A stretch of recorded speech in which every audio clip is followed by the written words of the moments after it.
Good evening all, and welcome. Tonight, we are going to be returning to the world of police officers and the horrors that they have to endure on a daily basis. So get ready, get comfortable, and let the darkness take control. I used to be on the police force in my hometown when I was younger. This was in the early 80s. They received a call at dispatch about a little girl who just asked for help. She sounded quite distressed, but before the responder could get any further information, the line went dead. They were quite worried about the little girl. Unfortunately, they managed to track where the call had originated from, and so I was dispatched. My town was relatively small, and I think we were the closest ones to it, but it was at least a good half-hour drive. From what they told me, I was just worried that by the time I got there, she would be okay. So off I go on my merry way, trying to get to this girl as quickly as I can. It takes about 25 minutes all in all, but when I get there, I call back and check, because I'm sure they've given me the wrong address. The place is a deserted house. They tell me that it is indeed the right address, and the lady on the other end is insistent, telling me that she is 100% sure because there doesn't appear to be anything else around for miles, and she was correct on that one. I swallow my pride and accept it, knowing that this is the wrong place, but whatever. I carry on, but worry that maybe the call has been mixed up, and there's a little girl in danger somewhere who we aren't getting to. Nonetheless, I walk into the house. My heart is filled with trepidation as I slowly look around the perimeter. The back door has been left open, and I let myself in very quietly. I scan the area.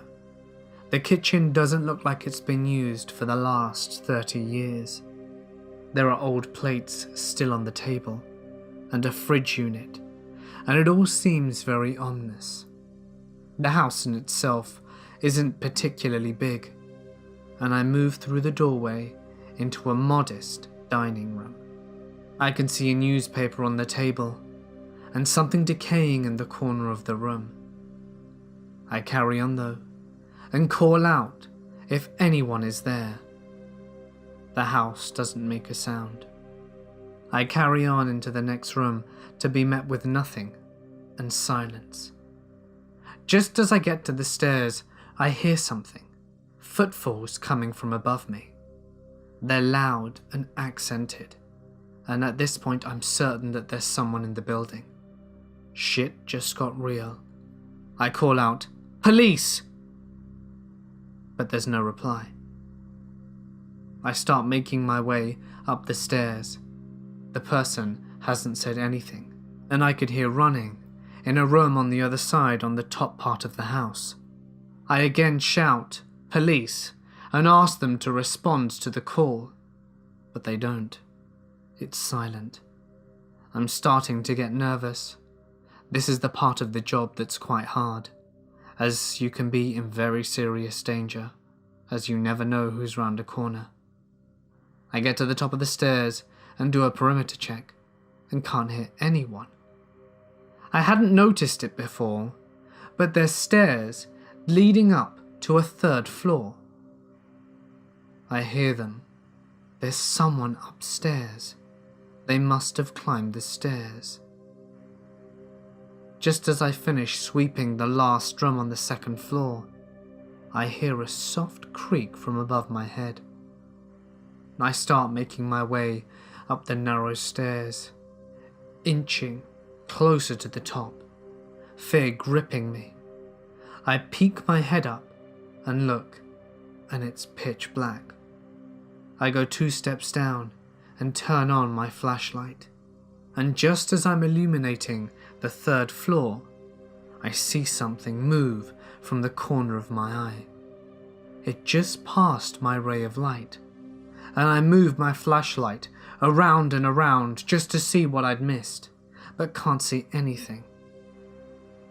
I creep up to the very top and start searching every room thoroughly. The beds are old, the mattresses are decaying, and the whole place has a very dark feeling to it. That's the only way I can describe it. The air was old and musty, and I was beginning to feel very uncomfortable. When I got to the final room in the corner, I looked behind every door, under every bed, and inside every closet, and I found nothing. Just as I was about to leave though, my flashlight shined on the stairs, and I saw the head of someone going down. There it is. I knew someone had been toying with me. I ran to the top of the stairs and flashed my flashlight down. I caught someone in the light, and the person stopped. It was a child, no older than about 9 or 10, wearing rags as clothes. I assumed this was the person who made the call, and I said to them, "There's no need to be frightened, but just put your hands up and turn around please, and we can get all of this sorted out." The child didn't move. They stood there still. This started to scare me. They were in the dark, and so I yelled it now, this time more angrily and forceful, telling them to turn around with their hands above their head. But still, they did nothing. Just as I started going down the stairs to try and detain this person just in case, they started turning their head.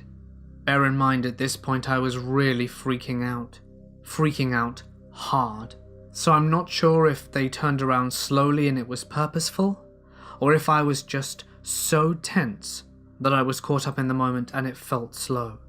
But nonetheless, when that head turned, it felt slow, it felt purposeful. And when their eyes met mine, a sly grin appeared on the face, and just as I took a step forward, the child was gone. I absolutely lost it.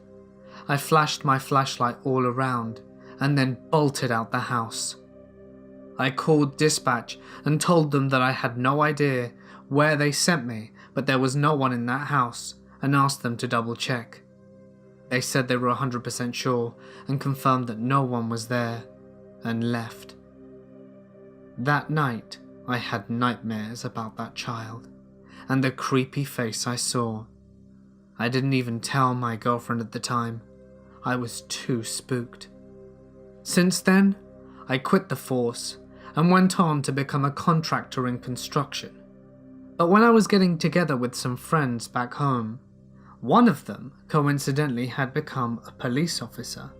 And as we were drinking and shooting the shit, something inside me told me it was time to let go. I trusted this guy, we'd been friends for years. So I told him the story about what happened to me that night and what I had experienced. He listened, mouth agape, and when I got to the very end of the story, he told me that he'd heard from someone else in the force that they'd also been called to a rural home, and when they got there, there was nobody there, but that they heard noises and the laughter of children, and they also left spooked. To this day I wonder if it could have been the same home. All that I know is that I have no intention of going back. I am not a police officer, but my dad was. I had a friend. His name was Brian.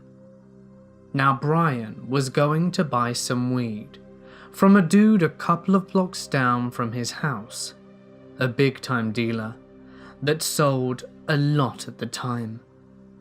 We were both 15, and he was in the passenger seat with his older friend. His older friend was driving, and I was in the back. Well, he goes into the house, only to come sprinting out with arms full of pot. The dealer stepped out of the door, aimed the gun, and 3 shots fired. I watched him collapse on the ground, and I jumped out of the car and pulled him back into his seat, where his older friend buckled his slumped body over. Another shot fired, and the driver was struck in the leg. The bags of weed fell on the ground, and we threw the rest out, rushing him to the hospital. But when we got there, his lifeless body was just slumped over in the seat, bleeding everywhere. The older driver started to cry and was brought in to treat his gunshot wound.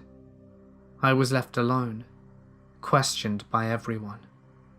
He was 15 years old and one of my best friends at the time.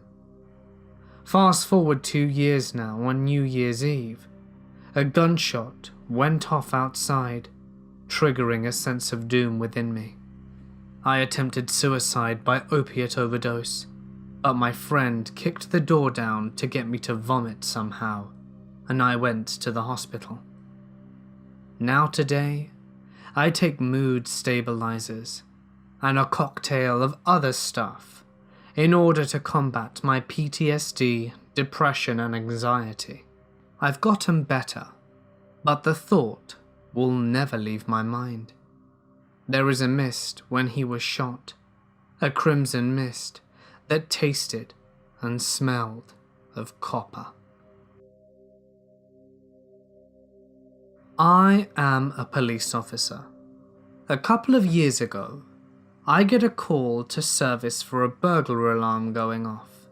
In the morning, well before sunrise.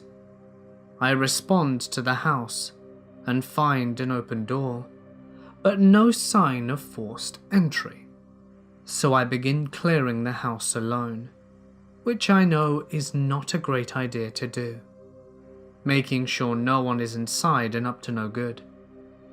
I got through the clearing maybe half of the first floor, when I noticed that every photograph hanging in the room has been turned upside down.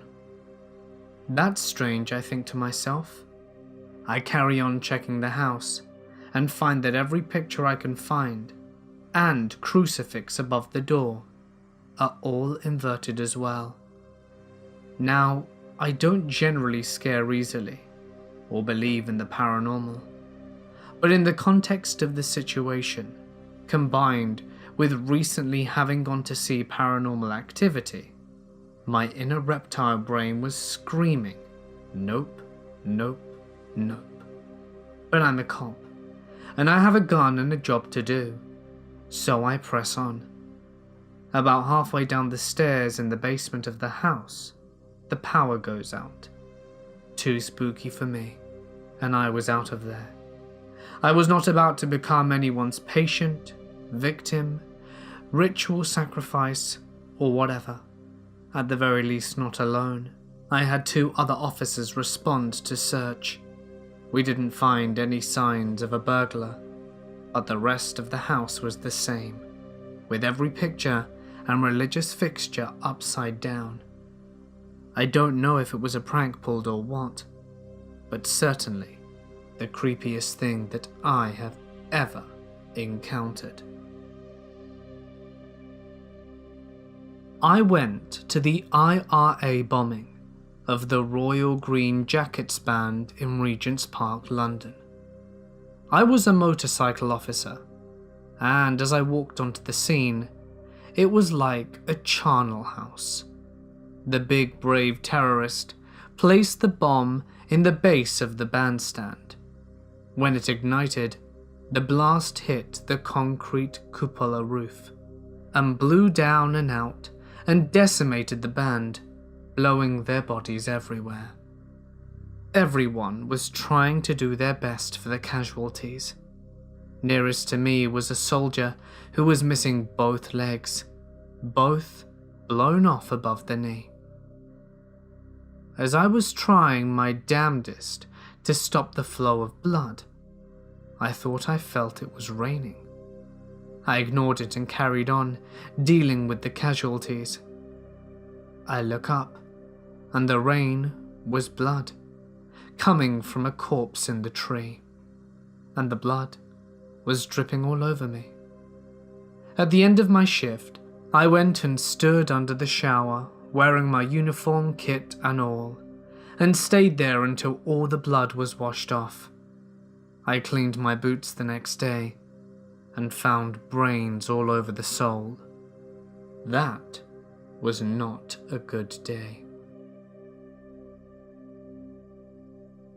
I got a call about a domestic dispute, so I go into it expecting what every officer does.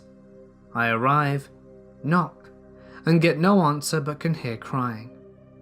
I look into the window and see a woman laying on the floor in a pool of blood.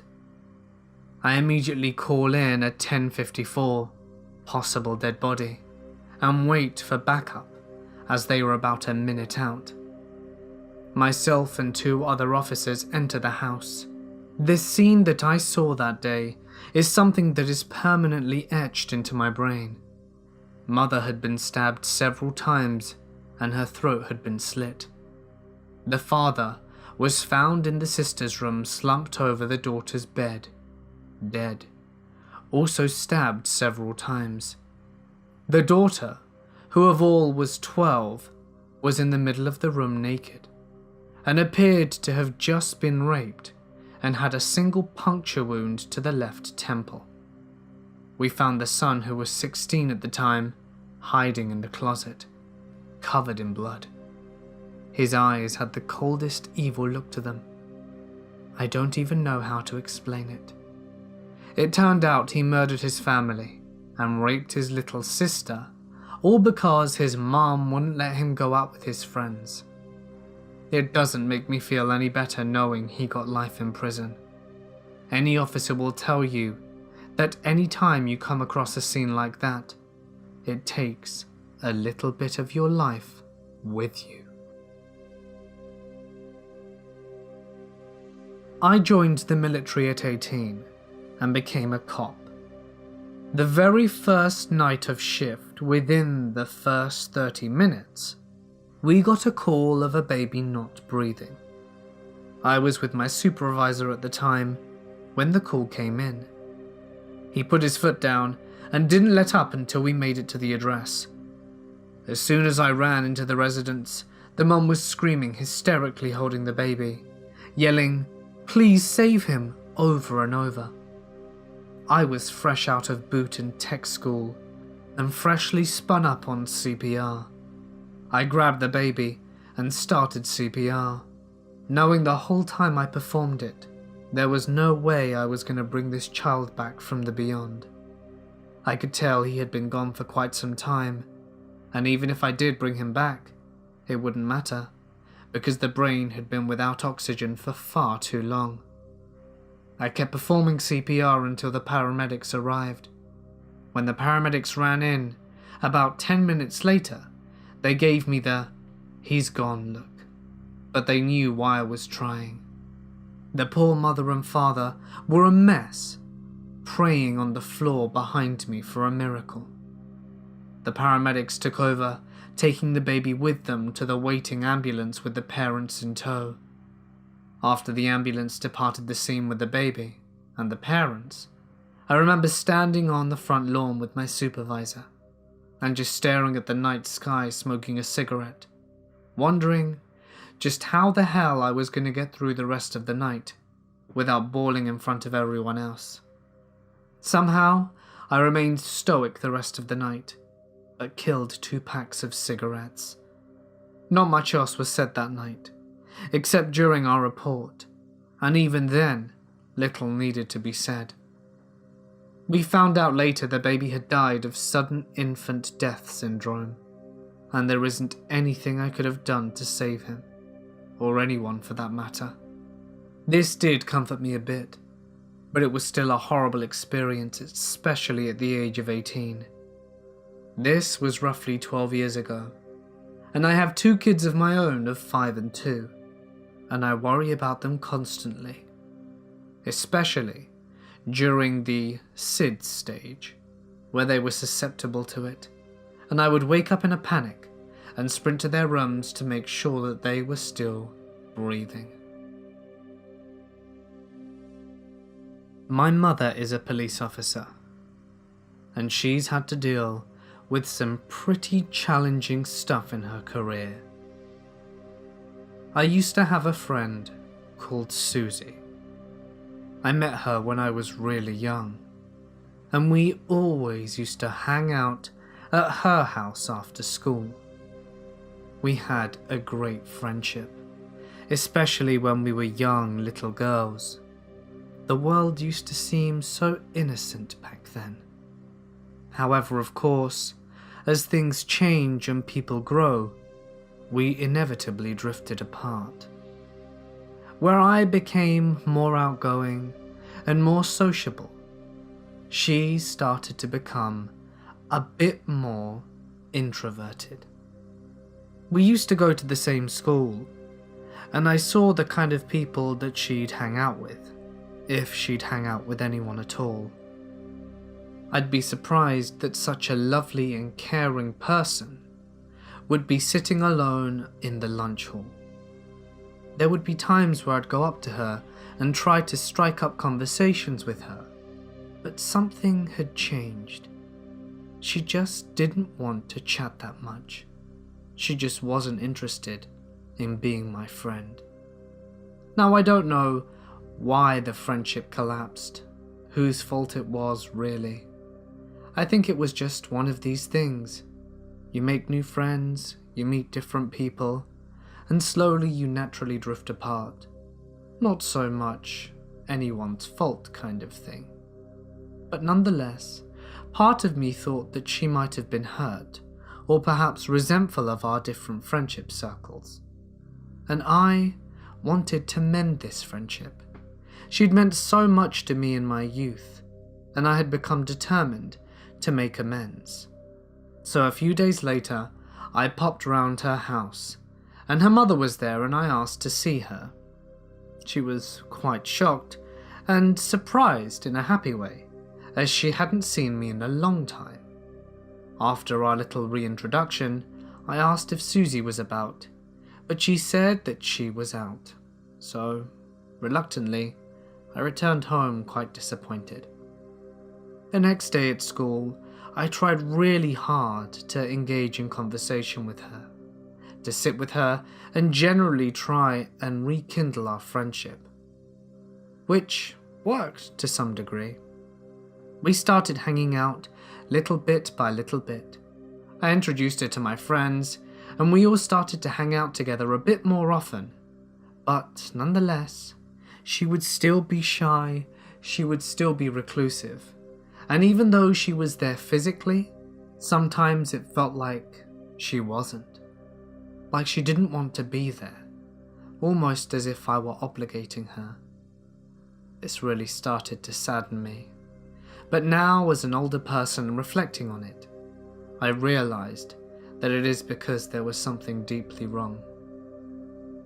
I tried harder and harder to become her friend, and one day she confided in me and told me that she self-harmed.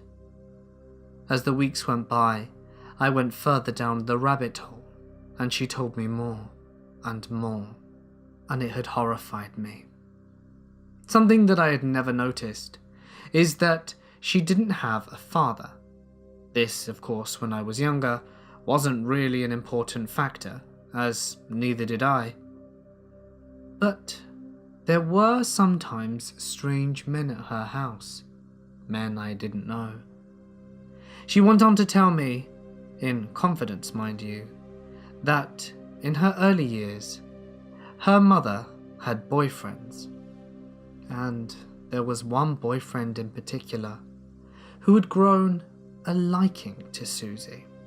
She never went into detail about the abuse she received at his hand, but whatever it was, it certainly left scars, deep scars, inside and out.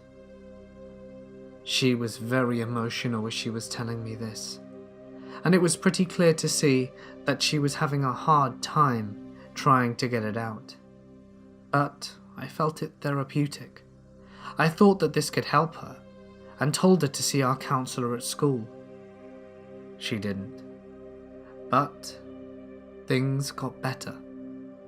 She started to be a bit more perky after managing to reveal all that to me, but at the same time, her reclusive nature didn't seem to dwindle either.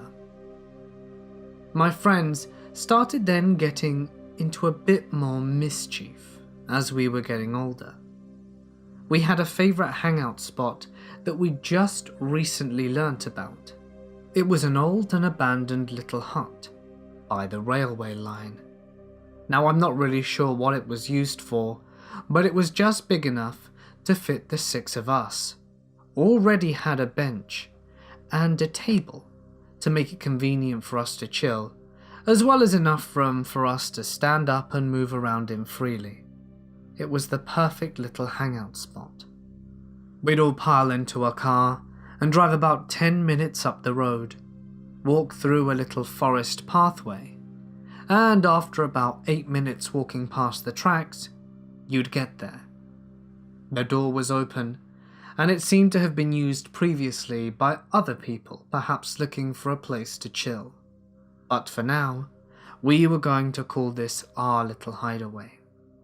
Bear in mind though, it was right next to the railway line. Very close indeed.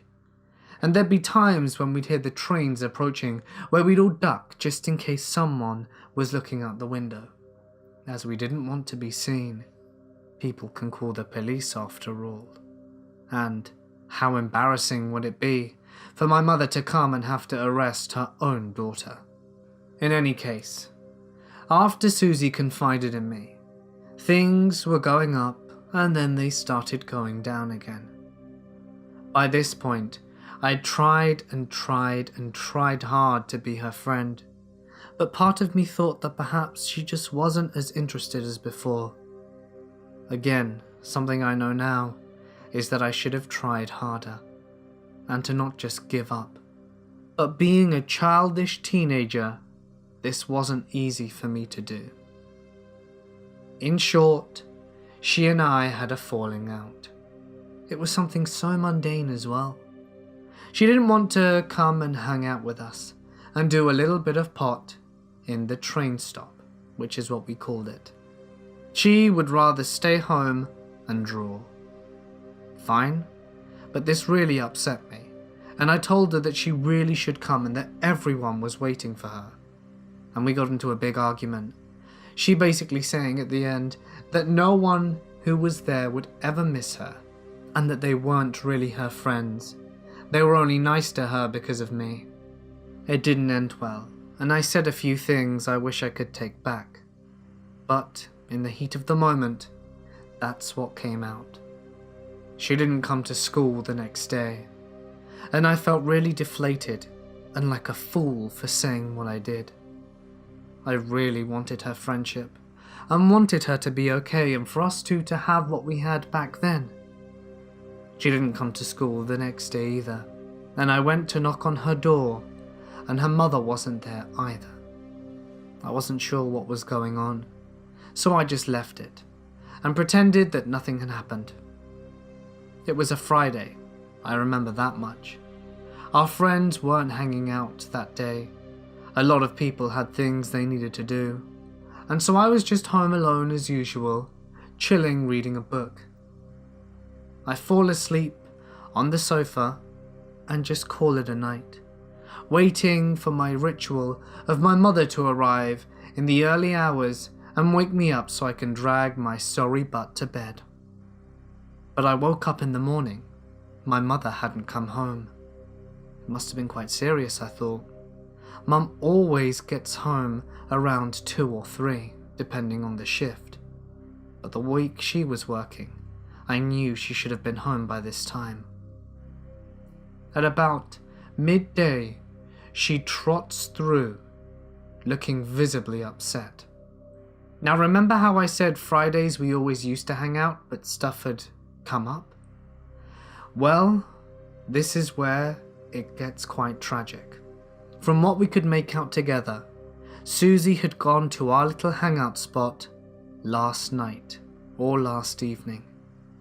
She'd spent the whole evening there, and none of us had come. I don't know if she just wanted to be around people, or if she had just perhaps gone to try and reconnect with me or apologize or whatever. All that we know is that she was there. She waited for a while, went through about 5 cigarettes, and then decided it would be a jolly good idea to just lie down on the train tracks. And of course, a train came ploughing into her. By the time the conductor saw her, as it was quite late at night, it was already too late, and she, unrelenting, stayed put until it was far too late. My mother was visibly shocked, because she knew that I had been trying to reconnect with her, and I had been telling my mother all of this. So, the bit she found most difficult was telling me that she'd wanted to kill herself, as I never told her about the abuse that she suffered, just that we'd been trying to reconnect. I feel so incredibly guilty for what happened. I blame myself, and I feel so stupid for not being patient, for not being there for her, for not being a good friend. I know it isn't my fault. I know it wasn't my job to fix everything, but my God, did I feel terrible. I went on a downward spiral that year, and I completely ruined my grades. I managed to make it up the year after some serious counselling, and with the help of my mother managed to pull through. But damn, I really wasn't expecting that. After Susie died, even though she wasn't part of our friendship circle that much, to be honest, the whole thing sort of collapsed. No one wanted to hang out anymore, let alone go to the little train stop. My world was turned completely upside down, and my mother, who'd known Susie from a little girl, was actually the first person on the scene. That's something I know that she will never forget, and neither will I.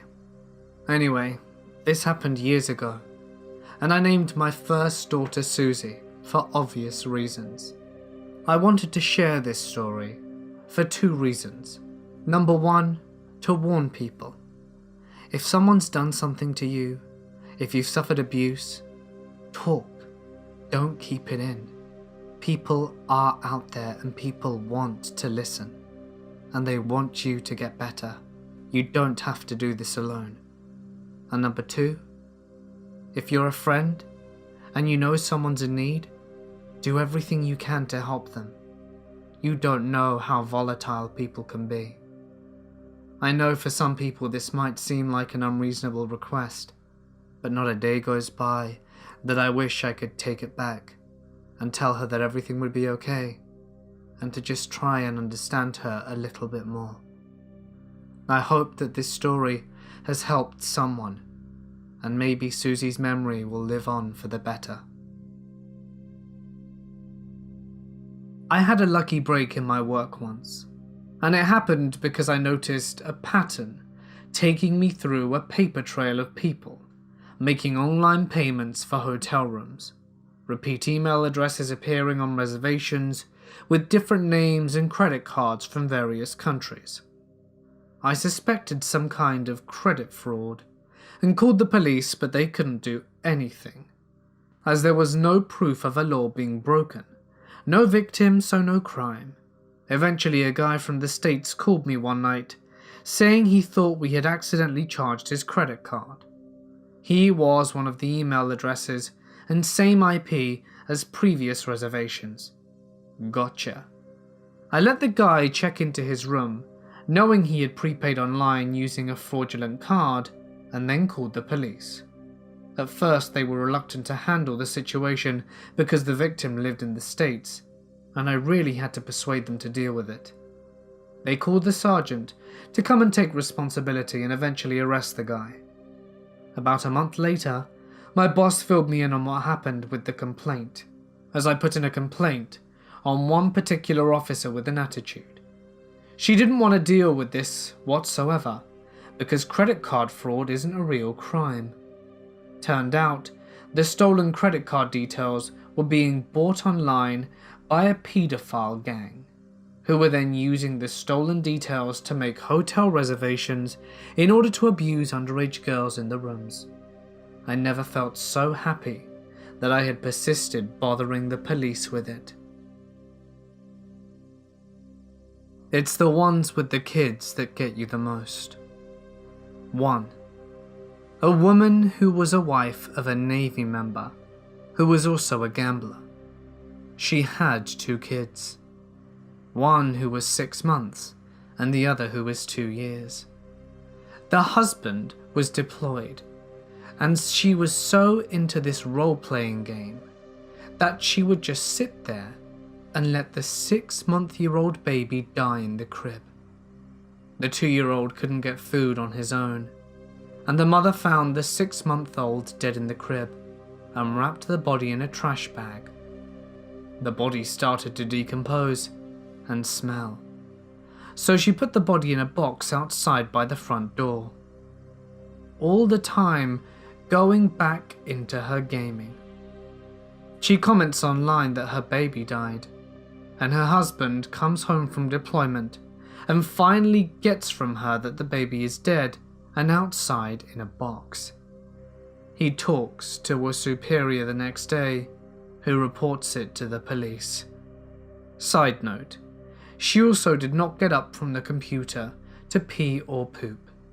Use your imagination on that one. 2. I witnessed a mother lock an 8-month-old in the room and let it die. X-rays of the girl showed half of her bones had been broken and were in various stages of healing. These were all the times that stay with us and eat at us. These memories never leave you, and you can never stop thinking about how those poor children perished. One morning, we got a call to a guy's apartment about a subject refusing to leave. I arrive on the scene and speak with the caller. The meat and potatoes of the story is that he went to a gay bar the night before and hired a male prostitute. The prostitute had been high on crack cocaine, according to the caller, for quite some time. The caller woke up in the morning and the prostitute was going crazy. The caller points upstairs and says the subject is upstairs in the bathroom. I'm making my way upstairs and I hear the subject in the shower screaming about Jesus, blood of Christ, and all kinds of nonsensical shit. The shower was a tiny ass 3x3 foot cube with no tactical entryway into it. I peer into the shower and the prostitute is naked, bloody, and stomping on broken glass as he broke out the lights. He's wet and the shower was trickling water down and he was screaming. We give him several verbal commands, but it isn't going anywhere. Firemen and EMTs showed up by then, as well as a check-in officer. I suit up as best I can with rubber gloves and go on hands in. I drag him out of the shower as best I can while trying to avoid getting blood on certain areas of me. We wrestle around and eventually get him subdued. We strapped him to the stretcher and EMS took him to the hospital. That was about it. Another amusing story is about 2 nights ago I hop out of my patrol car to contact some suspicious people in a parking lot.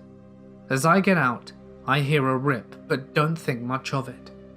I speak to the people, determine that nothing crazy is going on, and then return to my car. I sit back down in my car and hear more of a rip. I noticed that I was walking more freely and not hindered at all. I checked. Sure enough, I had ripped the seat of my pant completely. My arse was hanging out entirely. Luckily, I had Under Armour style underwear as I walked away from the people in the car. I couldn't help but laugh the entire way back to the station as I went to change my pants. I got a noise complaint of screaming at a huge and very shitty Section 8 property. I arrived at the apartment where a young 14-year-old male raped, then beat his female 7-year-old cousin that he was babysitting while his mother was at work. There was so much blood, I knew she was dead. Then she took a breath. I carried her down to the parking lot and waited for an ambulance, telling her she was safe and to hold on. Once they arrived, I talked to the boy. He didn't care. He had zero emotions about what happened. He went to jail, and he won't get out until after he's 30. The victim and her mother moved to a different apartment in a separate building, and the victim was almost in hospital for a month. She had to have her uterus removed and had so much internal damage from the rape and beating. I saw them a few months later at the property while I was doing vehicle patrol, and the mother hugged me and started crying. The victim also hugged me and was glad I was there for her that night. I haven't seen them since. I think they've moved. I hope she's okay. I think about her all the time, but still don't understand how family can do this to one another. Hey guys, it's Mort here, and thank you so much for listening. We had some pretty serious stories in this one, with some pretty good messages, I think. Always look out for the people closest to you, and always seek help if you need it. People want to help you. Anyway, if you enjoyed this story, please don't forget to drop a like and leave a comment. It really goes a long way. And I would love it if we could get 1,000 likes on this video. So just press the little like button and that would be really appreciated.